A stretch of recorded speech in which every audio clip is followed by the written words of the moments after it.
Pastor, I got a straightforward question. This is right to the point. The Bible speaks about it. When we die, where do we go? Okay, let's talk about prior to Jesus dying, okay? Prior to Jesus dying, there was a compartment, and this is where the Catholics get, I think, purgatory, okay? There was a compartment, and that's found in Luke 16, where the rich man didn't have mercy on Lazarus. The dogs licked the sores, okay? And had more compassion. The dogs had more compassion than the man. Right. They both died. The angels, this is interesting, that at your death, the angels escort you to heaven, which is beautiful. But the other man lifted up his eyes and he was in hell. That word in the Greek is Hades, and it's a place of the departed dead. Okay. But there was a gulf, the Bible says, that separated the two. One where there was not suffering, but still considered captivity.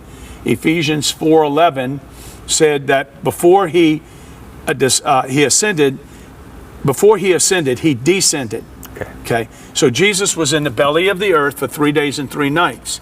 That's where he preached to the lost souls at the time of prison that were held at the time of Noah, that were held in prison.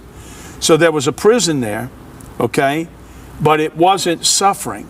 Where on this side, people that were awaiting the white throne judgment and are still there today, okay, they're still there. And if a person dies after the cross and don't know Jesus, they go where these people are, okay, in the bad part of what is considered Hades, okay. We call it, for the angels, it's Tartarus, and there's other biblical terms that define that compartment. Abraham's bosom was across the gulf, okay? All right, on this side, it was where he was asking for water to be tipped on it. There was suffering, okay? All right, now, when we now, according to 2 Corinthians 5, to be absent from the body is to be present with the Lord.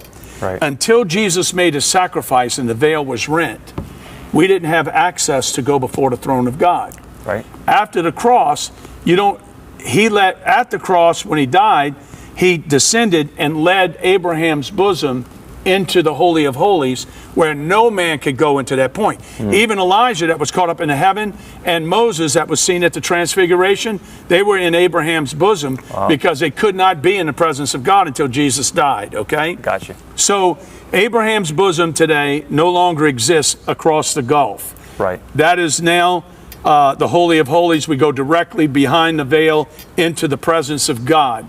And still, people that died without Jesus, they go to the place where the rich man went, where they're suffering, awaiting the being cast into the lake of fire after the white throne judgment. Good explanation.